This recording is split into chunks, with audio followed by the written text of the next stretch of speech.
Un metteur en scène archéologue. C'est ce qu'on pourrait dire de Christophe Botti, qui propose de fouiller au tréfonds de notre histoire commune. Rien que pour ça, il faut aller voir sa pièce Sous la Varande. Ah là là, c'est une bonne question parce que toute la pièce, elle est autour de cette question de la fouille et de creuser et de chercher. Alors, dans un premier temps, mon personnage principal, qui est un jeune homme qui est né à Maurice mais qui a grandi en France, revient avec un prétexte, fouiller la terre pour retrouver un squelette du dodo et pour retrouver l'écosystème du dodo, des plantes, des graines. Mais en réalité, effectivement, il cherche et il va fouiller bien plus profondément que ça. Il va fouiller dans l'histoire de la famille. Et l'histoire de la famille, c'est l'histoire de l'île Maurice.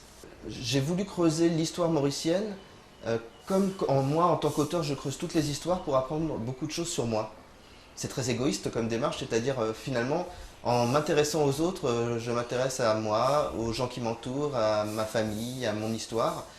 Ce que j'ai appris, c'est que dans toutes les familles, dans tous les pays, il y a des choses enfouies, il y a des non-dits, il y a des secrets, il y a des tabous, et que quand on commence à s'intéresser à ces tabous, ça peut faire mal. Mais une fois qu'on les connaît, qu'ils ont été mis à jour, il y a une meilleure façon de vivre le présent, l'instant présent, d'être soi-même. Et donc, j'ai voulu raconter ça à travers l'histoire de l'île Maurice aussi. C'est aussi un message pour les Mauriciens, de se dire, vous comme les autres, en connaissant mieux votre passé, vous vivez mieux le présent. David Follin me disait qu'il n'y avait que vous pour écrire ce qui est décrit dans le texte, dans la pièce. Qu'est-ce que vous avez appris de nous et de vous? Ben, je pense que ce que David a voulu dire, c'est qu'en n'étant pas mauricien, j'ai eu une approche de l'île, des communautés, entre guillemets, avec un regard extérieur. Et donc j'ai pu me permettre d'en parler et de mettre à jour, de faire dire à mes personnages des choses qu'on ne dit pas forcément tous les jours. Alors ce que j'ai appris, c'est pas non plus une leçon de savoir une pièce de théâtre, ça reste une fiction, ça reste un moment de divertissement, ça reste quelque chose qui est là pour provoquer des émotions, quelque chose qui est là pour provoquer des moments de réflexion. Donc ce que j'ai envie, alors voilà, plutôt de dire ce que j'ai appris, j'ai envie de dire ce que j'ai envie que les gens vivent. J'ai envie que les gens qui voient ma pièce vivent des émotions fortes qui les poussent à se questionner sur leur histoire, sur leurs problèmes avec d'autres gens, sur comment dépasser ces questions-là et se rapprocher. Donc c'est ça. En fouillant pour retrouver les os du dodo, un oiseau on ne peut plus mort, est-ce que c'est un symbole? Mhm. Le dodo, pour moi, je le vois jamais comme un oiseau mort, je le vois comme un oiseau mythique. Je le vois comme un oiseau symbole des espèces disparues, ce qu'il est. Je le Comme vois un phénix? Bah non, parce que le phénix, hélas, il renaît de ses cendres et il y a peu de chances que le dodo renaisse de ses cendres, même si je sais que certains scientifiques caressent l'espoir de retrouver assez d'ADN pour reconstituer le dodo. Euh, non, je pense que le dodo, c'est le symbole de la culture, c'est le symbole de la force puissante de Maurice, ce qui fait que l'île Maurice est un endroit unique au monde, son individualité. Donc en recherchant le dodo, je raconte la recherche de qui on est. Et je pense que l'île Maurice aujourd'hui est un endroit au monde un peu unique parce que son histoire ne ressemble à aucune autre histoire. La façon dont l'île a été peuplée à partir de rien, c'est quand même très rare aujourd'hui des endroits qui, il y a 200 ans, enfin 300 ans, n'étaient habités par personne et qui aujourd'hui comptent 1 million d'habitants venant de tous les coins de la planète. C'est un lieu unique, mélange, rencontre de 3 continents. Et c'est ce qui fait cette identité incroyable de l'île Maurice qu'il ne faut pas perdre, en fait. Christophe Botti est un amoureux du théâtre, du cinéma et de la bande dessinée. C'est un touche-à-tout qui touche au tabou mauricien. Grincement de dents à prévoir, car son théâtre mord là où ça fait mal.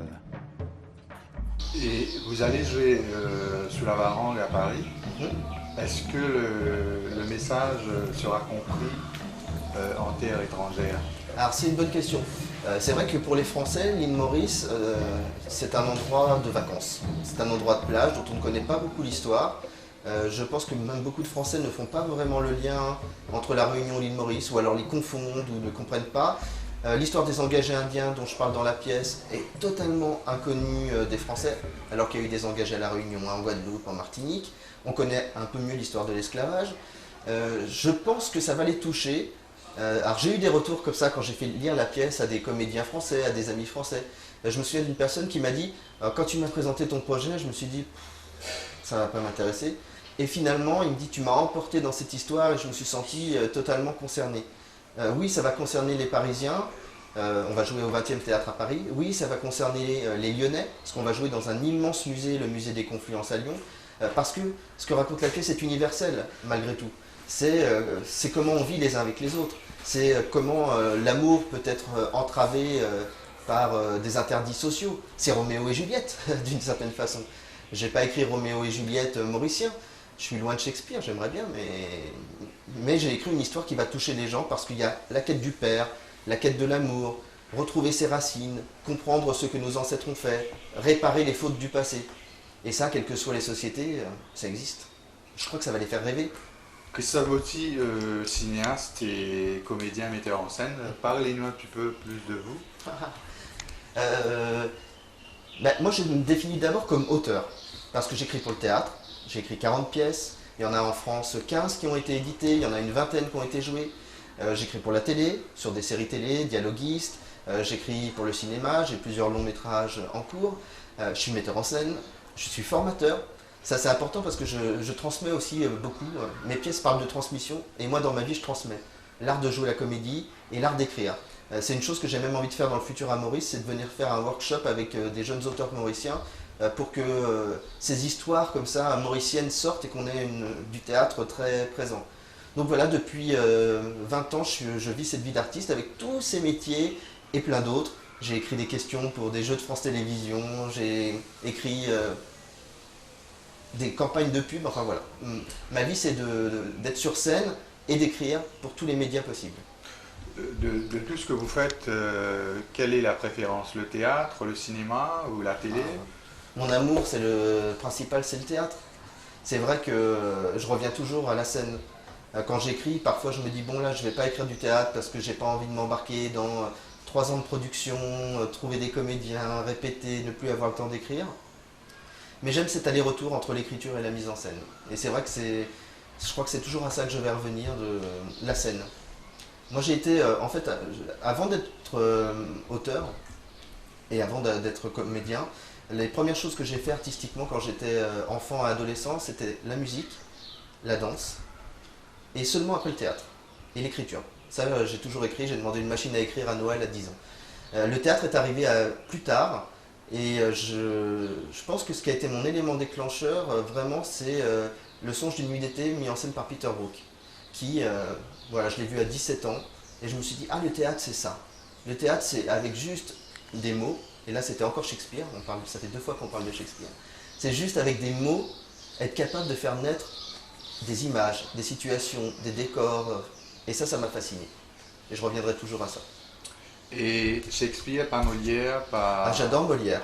J'adore Molière, mais peut-être que j'aime un peu plus Shakespeare parce qu'il a la capacité à mélanger les genres. On passe beaucoup plus facilement chez Shakespeare du drame le plus dramatique à la comédie la plus drôle. Et moi j'aime bien ça. J'aime beaucoup les comédies de Molière, évidemment. Mais c'est vrai que en tant qu'auteur, je me sens plus inspiré par Shakespeare que par Molière. J'imagine qu'en étant ici, travaillant avec des Mauriciens, et vous vous êtes imprégné de notre île, est-ce que cela vous a inspiré pour pour un deuxième texte? Alors de toute façon, j'ai déjà commencé à écrire une bande dessinée d'aventure qui se passe à l'île Maurice au XVIIIe siècle, que j'écris avec un scénariste de BD plus connu que moi et un dessinateur espagnol. Donc j'espère que ce projet va voir le jour. Et pour répondre à votre question, j'ai déjà une idée d'un deuxième projet mauricien que je vais coécrire avec quelqu'un qui vit ici. Mais une de mes grandes envies, c'est d'adapter Sous la Varangue pour la télé française. Parce que j'aimerais bien faire une grande saga familiale, historique, à partir de ma pièce. Voilà, pour France Télévisions ou quelque chose comme ça. Donc ça c'est un de mes travaux quand je reviens en France et quand on joue à Paris, c'est d'inviter des producteurs et leur dire regardez, il y a cette histoire, Et surtout, voyez les photos que je vous ramène, voyez les décors qu'il y a à l'île Maurice. Venez. En plus, je pense que ça correspond à une envie là, qu'il y a à l'île Maurice de développer l'audiovisuel. Donc voilà, c'est ça mon envie, c'est de venir raconter, faire une grande série télé à l'île Maurice. Vous avez travaillé avec Bertrand Duniaville. Tout à fait. Parlez-nous un petit peu de cette collaboration. Bertrand, là je le fais travailler comme comédien dans cette pièce, mais c'est quelqu'un que j'ai d'abord rencontré comme auteur. On s'est rencontrés en France, c'est un Mauricien qui l'a emmené voir une de mes pièces au théâtre, Nicolas Ritter. Ça a été un petit coup de foudre en fait, dès la première rencontre, parce qu'on a eu cet échange sur les plantes. Alors je suis un passionné des plantes et de la flore, de la flore et de la faune endémique de l'île Maurice. Et donc on a eu cet échange tout de suite sur la botanique, et puis sur les lettres, sur l'écriture. Et j'ai aidé Bertrand à écrire à Paris. Je l'ai mis en scène une première fois dans un projet qui n'avait rien de mauricien. Et voilà, on se retrouve ici, maintenant il vit à l'île Maurice et on travaille ensemble et c'est une grande histoire d'amitié. Comment décrirez-vous Bertrand en tant que comédien? Alors je pense que Bertrand en tant que comédien, c'est une sorte de force profonde. C'est-à-dire c'est quelqu'un qui vient s'ancrer sur le plateau et qui va chercher dans le calme, qui fait surgir les émotions tranquillement. Là, en répétition, je vois que c'est quelqu'un qui a besoin d'être rassuré, de se mettre en place, d'être en contact avec les autres comédiens. Et quand il a créé ce cocon de sécurité, il est là, il est présent. Je lui fais jouer un rôle loin de lui, parce que moi je le vois au quotidien comme quelqu'un de plutôt joyeux, de plutôt doux. Et là, il joue un personnage qui a une certaine dureté, quelqu'un qui s'est beaucoup renfermé, qui a de la tristesse. Donc il est capable de faire ce grand écart et de passer de lui à Paul-Marie Le Dantec, mon personnage dans Sous la Varangue. On a vraiment hâte de voir Sous la Varangue, pour tout simplement applaudir Christophe Botti. Tu pourrais me préparer un thé, s'il te plaît? Je ne suis pas la domestique. Je sais, c'est juste que j'ai les mains très sales et que j'ai très soif. Ok. Fais comme si j'avais rien demandé. Et je ne vous ai pas encore autorisé à me tutoyer. Ah, y a pas à dire, tu incarnes délicieusement l'hospitalité mauricienne. Je vous supporte du matin jusqu'au soir depuis 2 semaines, c'est déjà bien. Saloni. Tu sais que j'adore ton prénom. Vous n'allez pas reprendre mon numéro de drague à 2 balles. Là, tu le trouves lourd? C'est de la maladresse. Je sais pas comment te faire comprendre que tu me plais. Les blancs sont si présomptueux. Ils bâtissent leur domaine nombril du monde et pensent avoir la main mise sur le petit personnel. Je n'ai aucun préjugé, je suis sincèrement attiré. Je suis juste un homme qui aimerait prendre un verre avec une femme. Désolée, je suis pas intéressée. Passons une soirée ensemble, tu changeras peut-être d'avis. Par quel miracle? Peut-être que je suis amusant, un minimum cultivé, que je pourrais t'écouter parler pendant des heures. Vous ne mettrez pas la belle noire du domaine de votre lit. La belle noire? C'est une subtilité locale. Toutes les peaux qui ne sont pas blanches sont noires. À la couleur de ta peau, je m'en fiche. Moi j'aime tes yeux, tes grands yeux, noirs. Je n'ai aucune confiance en toi. Je suis certaine que tu mens. Je ne sais pas encore ce que tu veux, mais je vais découvrir. T'es si belle, si fière. Je suis fière d'être une indienne. Et je ne serai pas un blanc rapproché. C'est pas un peu dépassé ces histoires de couleur de peau? Quand on est descendante d'esclaves, D'engagés. Vos ancêtres s'étaient désengagés. tu es bien renseigné pour un touriste. J'ai eu un guide dans mon avion et je sais faire la différence entre une esclave et une engagée. Théoriquement, les Indiens sont venus de leur plein gré, en signant des contrats. Mais dans les faits, Ça ressemblait à de l'esclavagisme. définitivement. Alors, les Le Dantec sont d'anciens esclavagistes. On dirait bien. Mais je ne suis pas l'un d'entre eux. Je peux donc t'inviter à boire un verre un soir? Même pas en rêve.